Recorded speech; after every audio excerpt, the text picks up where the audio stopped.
Darth Maul kinda sucks. Wait, hold on. Hear me out. I love Maul. He's been one of my favorite characters for years now. From the devilish Zabrak character design to his dual-bladed lightsaber, he's such an iconic character.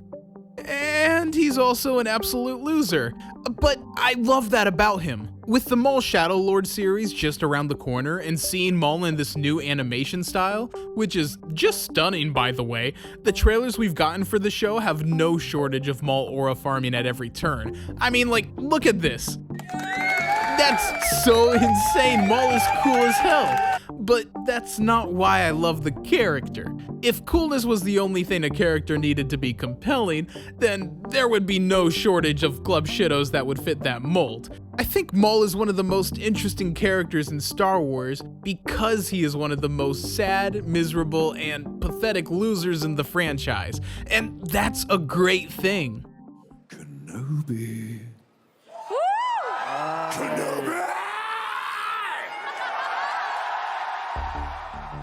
So, a quick refresher on Maul's history, in case you didn't realize that his story continued after getting cut in half at the end of the Phantom Menace. Maul, as I mentioned before, is a Zabrak who was born on the world of Dathomir, the same homeworld that is home to the Night Sisters, a group of witches whose magic was rooted in the dark side of the Force. Maul was actually the son of the leader of the Night Sisters, Mother Talzin. Maul was taken on as an apprentice by Darth Sidious when he was only 14 years old and put through rigorous training by Sidious, as well as having Sith beliefs instilled in him. Maul at the age of 22 was the one to reveal to the Jedi that the Sith still existed when he confronted Obi-Wan Kenobi and Qui-Gon Jinn. As we all saw in the film, that did not end well for Maul. After killing Qui-Gon, Maul was cut in half at the waist by Obi-Wan, falling down a reactor shaft on Naboo. That seemed to be the end of Darth Maul, gone almost as soon as we were introduced to his character. But if we fast forward roughly 10 years or so during the Clone Wars, we follow Savage Opress. Yeah, I know, classic Star Wars names for you. Savage Opress is a yellow Zabrak who is tasked by Mother Talzin to find his brother. Savage eventually does find his brother, who we find to be Maul himself, surviving through the dark side of the Force off of pure hatred for the man who defeated him almost a decade ago. Maul is quite literally half the man he was. Scraps of mechanical limbs are seen fused to Maul's upper half, creating a spider-like apparatus that showed us one of Maul's more terrifying forms. Ugh.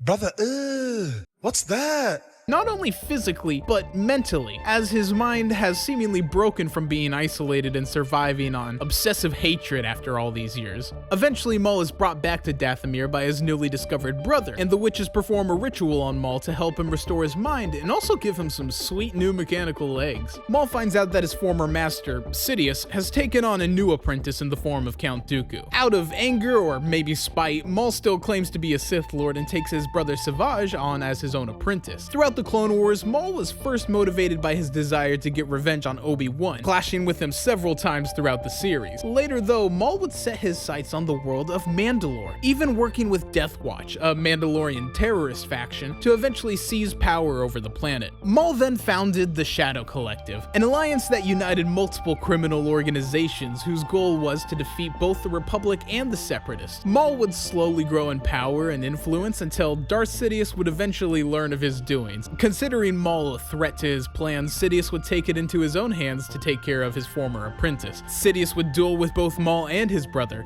eventually killing Savage and taking Maul as captive. We then jump from the Clone Wars to The Son of Dathomir, a 4-issue comic miniseries written by Jeremy Barlow and illustrated by Juan Frigeri. I would recommend this comic to anyone who is interested in Darth Maul at all. It's actually a very fun, quick read that is very fast-paced with tons of action. This miniseries was actually based on the scripts for uncompleted episodes of Season 6 of the Clone Wars, similar to the novel Dark Disciple. In Son of Dathomir, we see how Maul, with the help of some Mandalorians still loyal to Maul, including Gar Saxon, escapes captivity from his former Sith master. After the events of Son of Dathomir, we jump back to the 7th season of the Clone Wars, where Maul returns to Mandalore. Maul had a vision of Darth Sidious's plans and finds out that Anakin Skywalker is to become Sidious's new apprentice. Maul then orchestrated the Siege of Mandalore, a battle between the ruling Death Watch watch under Maul and the Mandalorian Resistance with the aid of Ahsoka and the 322nd Company of the Republic. Maul's plan was to lure Obi-Wan and Anakin to Mandalore to take revenge not only on Obi-Wan, but also Sidious by depriving him of his future apprentice. Unfortunately, Obi-Wan and Anakin were called to rescue Palpatine from Count Dooku at the Battle of Coruscant. So instead, Maul was confronted and eventually captured by Ahsoka Tano. Almost immediately after this, the clones would turn on the Jedi under Order 66,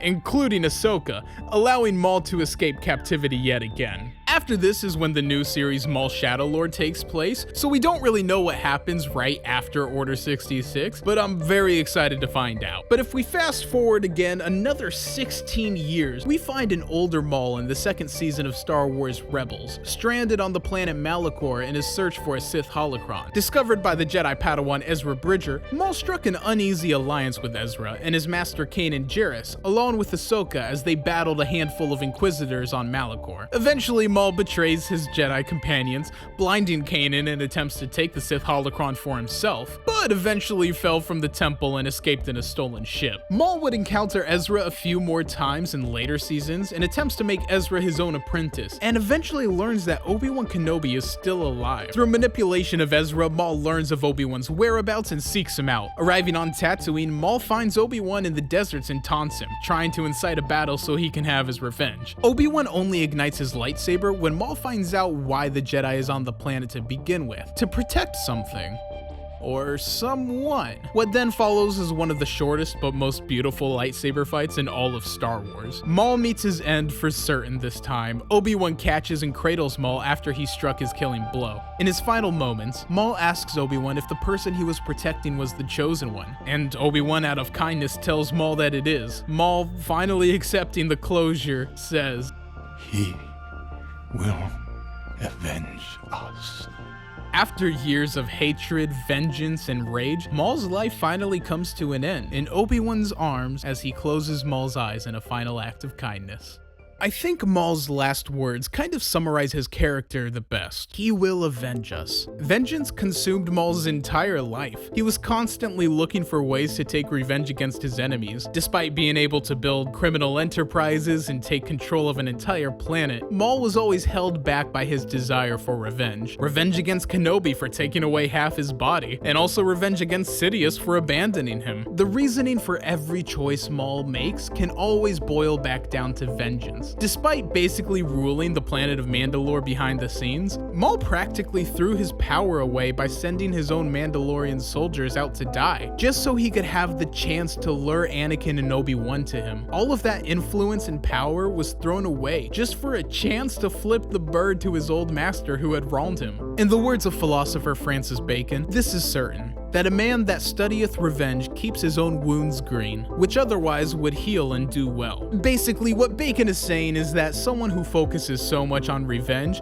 will let that pain sit and fester, preventing them from moving on and healing. We see that consistently in Maul. Maul has a great deal of pain that he holds on to throughout his life, but instead of trying to heal from that pain, Maul instead weaponizes it to inflict suffering onto others. Maul was trained and raised to use the dark side of the Force, and the dark side is fueled by very intense emotions like hate, anger, and of course suffering. So it makes sense that Maul would continue to always fall into the trap of not moving on from his desires for revenge, because that's one of the crucial parts of Maul that keeps him from healing from suffering. If Maul was to find peace and give up on his quest for vengeance, he would give up on one of his strongest sources of power, the dark side of the Force. I think Maul is consciously aware of this decision to let his own desires for revenge consume him. While he may be doomed to fail at every turn, he seems very aware that he seeks revenge and not any sort of justice. In fact, during an exchange during the Siege of Mandalore between Maul and Ahsoka,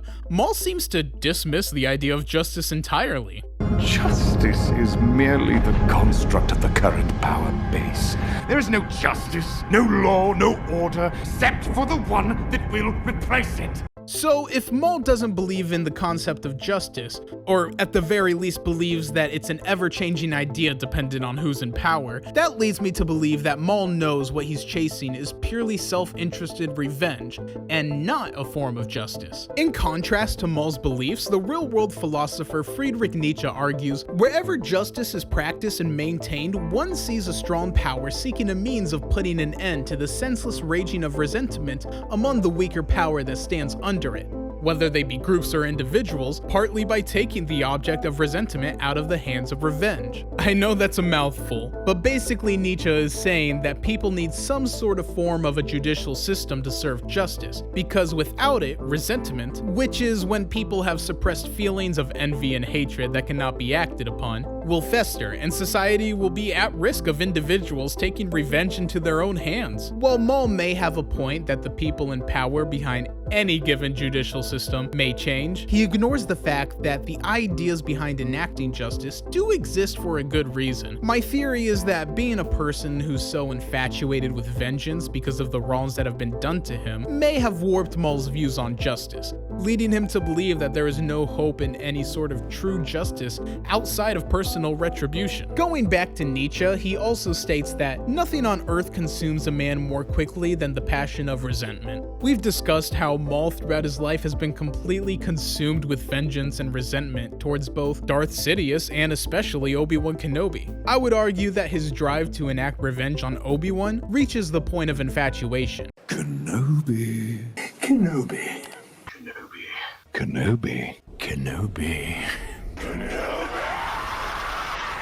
From the moment that Maul is discovered to have survived getting cut in half, all he talks about is his one goal: finding Kenobi. Even while Maul does set and obtain other goals like expanding his criminal enterprise and overthrowing the rulers of Mandalore, it was all in service of getting revenge on Obi-Wan. Maul even goes so far as to kill Kenobi's former flame, the Duchess Satine, right in front of Obi-Wan, and makes it his mission in life to inflict as much pain and suffering onto Obi-Wan as possible. Despite Maul's obsession with Kenobi, the level of strong feelings aren't really reciprocated. Obi-Wan, while clashing with Maul a handful of times, doesn't really give the Zabrak any sort of special attention. To Obi-Wan, Maul is just another villain that needs to be stopped. While for Maul, Kenobi gives him purpose. This one-sided obsession with Obi-Wan makes Maul kind of pathetic. It's great characterization for an antagonist, but in reality it's pretty sad. We see in the prequels that Anakin is warned by his Jedi mentors that attachments are forbidden. Other Star Wars media have clarified that love is not forbidden, but even encouraged.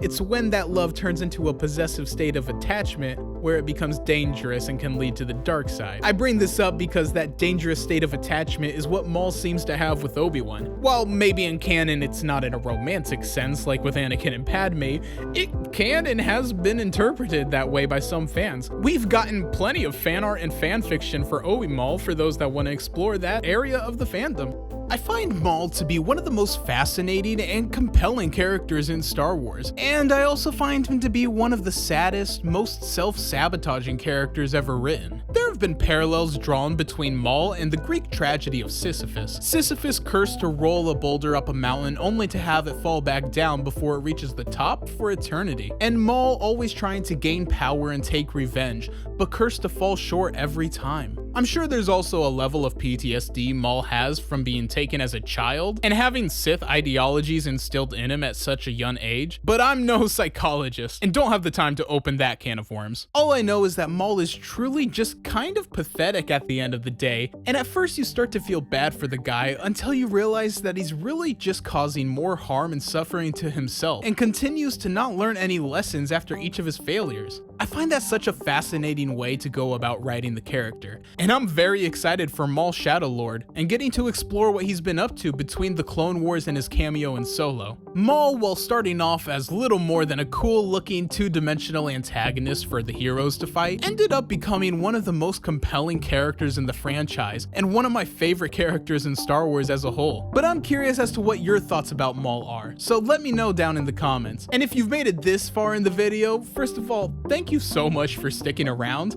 and if you don't have anything to comment, drop a Kenobi in the comments so I know you've made it to the end. That's all for now though. Thank you so much for watching, and I will see you in the next one. And until then, may the Force be with you.